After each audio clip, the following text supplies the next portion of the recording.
Salve María, ¿cómo están? Espero que hayan pasado un feliz día. En muchas ocasiones hemos escuchado la historia de los mártires que con una valentía impresionante entregaron su vida en testimonio de nuestro Señor Jesucristo. Pero, ¿y cómo terminó la vida de aquellos que le persiguieron?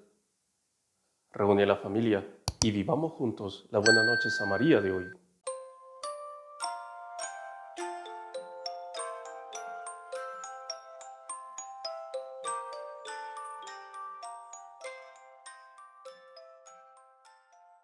Nos encontramos en la noche del 18 al 19 de julio del año 64 después de nuestro Señor Jesucristo. Roma está en llamas. Sí, alguien había puesto fuego en la ciudad de Roma. Un incendio que duró más de 150 horas, en la cual mucho, pero mucho se perdió. ¿Quién sería el culpable de esta catástrofe? Algunos sospechaban que fuese Nerón, sí, el emperador, porque ya se escuchaba que él quería reformar muchos edificios de la ciudad al estilo alejandrino, y se conocía quién era este personaje. Nerón necesitaba apagar las sospechas sobre él y necesitaba encontrar a algunos culpables de esta catástrofe, ya que el pueblo se encontraba extremadamente enojado. ¿Cuál fue la solución? Encontró a un grupo reducido, medio mal visto, llamados de cristianos, y culpó a los cristianos de esta catástrofe. Para eso, en una noche en el circo de Nerón, se verían las peores atrocidades contra los cristianos. Estos mártires entregando su vida con una valentía enorme delante de los peores tormentos, siendo iluminada este horror con cristianos prendidos en llamas, vivos, crucificados, para así mantener encendida ese horror. Era tanta la valentía de los cristianos que los paganos quedaban confundidos delante de tanta fuerza, delante de tanta decisión, delante de tanta entrega. ¿Quiénes son estos hombres y mujeres capaces de sufrir lo inimaginable por su Dios? Pero la historia no termina ahí.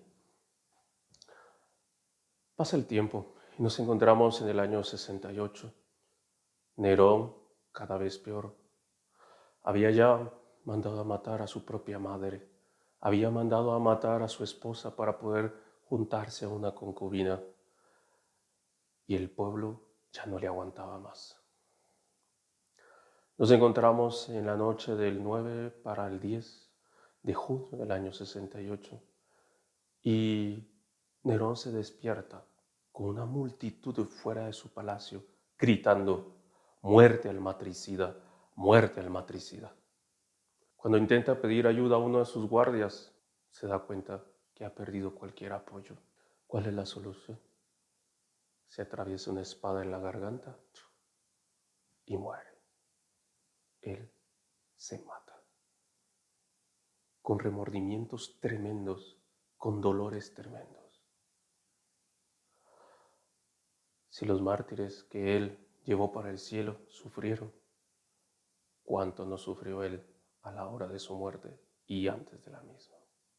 Y nosotros vemos cómo Dios hace justicia. Pero sigamos avanzando en la historia. Nos encontramos en la época del emperador Diocleciano. Los cristianos habían gozado de un tiempo de tolerancia y con eso se habían ido expandiendo cada vez más, incluso ocupando puestos en los distintos puntos de gobierno del imperio. El propio Diocleciano no tenía nada contra ellos. ¿Qué es lo que haría despertarse la mayor persecución, con las mayores atrocidades.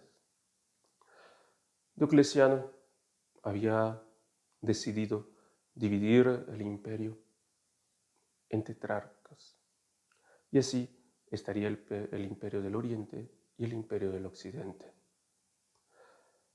Nombraría a Galerio como Augusto para que gobernase una parte del imperio.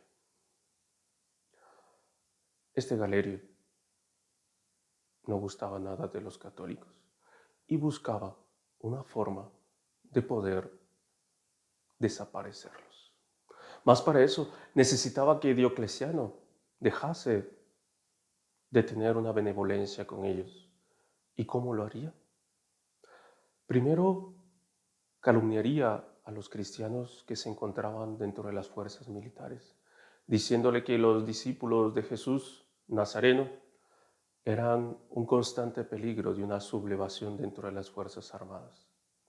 Con eso, consiguió que Diocleciano diese un decreto en el cual todos los miembros de las fuerzas militares debían de pasar a quemar incienso a los dioses. Si no, serían humillados y rebajados. Mas Galerio no quedaría contento con eso y se presentaría en sus malévolos planes una situación que él no podía dejar de pasar. ¿Cuál era? Hubo en 2 ocasiones atentados contra Diocleciano, en los cuales prendieron fuego a los jardines vecinos de su palacio. ¿Quiénes eran los culpables? Nadie lo sabía.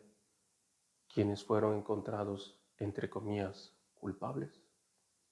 Galerio aprovechó esta oportunidad para culpar a los cristianos y con eso conseguir un decreto de Diocleciano para iniciar la mayor persecución que hasta entonces la cristiandad había visto. Los horrores que se vieron ahí a veces nos dejan totalmente atónitos de hasta dónde puede llegar la maldad del ser humano y por otro lado, hasta dónde puede llegar el heroísmo de un alma fiel a Dios. Pero, ¿cómo terminaría la vida de Galerio? Pasó el tiempo y Galerio fue tomado por una enfermedad, el cáncer, con unos dolores atroces, aparte con los pocos avances que la medicina en ese entonces tenía, con unos sufrimientos atroces. Y Galerio, acostumbrado a su paganismo, donde sus pseudodioses se vengaban de aquellos que le hacían daño, pensaba que tal vez el Dios de los cristianos se estuviese vengando de todos los horrores que él había cometido. Con eso sacó un decreto de tolerancia para los cristianos. Pero eso no fue suficiente. La enfermedad continuó, causándole dolores atroces, llevándolo hasta la muerte. Una vez más, Dios hizo justicia. Tiempo después, muy pocos años después, ya Constantino, con el edicto de Milán, daría la libertad a la religión católica. Pero no termina todo por ahí. Sigamos avanzando en el tiempo. Nos vamos a encontrar otro personaje llamado Juliano. Juliano, que se había salvado, el único sobreviviente de su familia de una atroz masacre en la cual toda su familia pereció. A los 16 años había sentido la vocación al sacerdocio, pero muchos dieron testimonio que su ímpetu, sus intenciones desordenadas, etc., no lo hacían digno de tal cargo. Juliano en su juventud se va a ir alejando de la fe católica y no solo eso, sino que va a apostatar de ella, alejándose totalmente de la práctica de la fe y dejándose llevar por los ritos paganos. Más adelante, Juliano va a demostrar grandes aptitudes para la práctica militar y va a llegar a ocupar un puesto importantísimo del imperio. Pero quiere hacer un cambio en el imperio. ¿Por qué? Porque para ese entonces grandes puestos del imperio se encontraban en manos de bautizados, de católicos. Él, primero, va a empezar a hacer toda una maniobra, entre comillas, silenciosa, por la cual va a ir colocando en estos puestos claves donde ya había católicos, va a ir colocando paganos, para poco a poco ir sacando a los católicos de la influencia del imperio. Pero no va a terminar todo por ahí. Va a querer también después decir que la religión católica es un invento, que son unos sublevados, etcétera, etcétera, etcétera. Y con eso el régimen de pseudo-tolerancia va cada vez llegando a su fin. Para no hacer larga la historia, Juliano va a hacer que se renueven todos los templos paganos, el culto, y también va a buscar que, a pesar que los católicos muestren una resistencia, ellos sean puestos de lado. Conocido como Juliano el Apóstata, ¿cómo va a terminar sus días? En el año 363, cuando se encuentra en una batalla, él sale a la ayuda de su retaguardia, solo que en su prisa se olvida de poner la coraza. En medio de la batalla, un dardo va a dar directo al hígado. Y Juliano morirá diciendo: venciste, Galileo, venciste. Después de haber hecho perseguir y torturar muchísimos cristianos, incluso un obispo que había sido aquel que le había salvado la vida, a quien mandó a matar. Después de haber cometido tantas atrocidades, en el lecho de muerte proclamaba la victoria de Dios. Venciste, Galileo, venciste, Galileo. ¿Qué es lo que nos enseña esto? Es como nosotros debemos de practicar la justicia delante de Dios, porque no hay ningún acto que Dios no deje de lado. No hay ningún acto que no pase por la justicia de Dios. Y Dios sabe dar el premio a los buenos y el castigo a los malos, ya en esta tierra. Por eso, nosotros debemos de recordar siempre que nuestro camino en esta tierra es de paso, que estamos llamados a la eternidad y que si luchamos el buen combate con el auxilio de Dios, tendremos un premio en esta tierra, mas sobre todo una eternidad feliz. Por eso también no debemos de temer delante de la persecución, delante de las prohibiciones, delante del mundo que cada vez más va persiguiendo a la iglesia de Dios de forma cruenta y de forma incruenta. Vamos a pedir en las buenas noches a María de hoy que Nuestra Señora nos dé la gracia de tener la valentía de estos mártires, de tener la osadía de estos mártires, de poder ser testimonios vivos de la iglesia de nuestro Señor Jesucristo en un mundo que no solo cada vez más se aleja de Dios, sino que quiere destruir a su iglesia. No tengamos miedo. Los que tienen que tener miedo son ellos. Los perseguidores un día tendrán su paga, porque Dios todo lo ve y no olvida nada.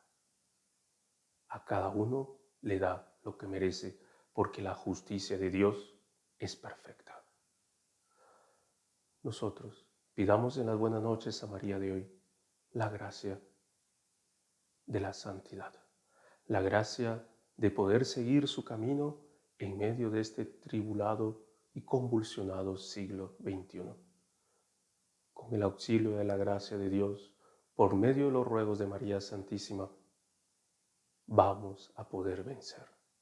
No tengamos miedo, no perdamos el ánimo, tengamos confianza, porque junto a Dios, por medio de María Santísima, alcanzaremos la victoria. Buenas noches, María. Buenas noches, Madre mía. Buenas noches, María.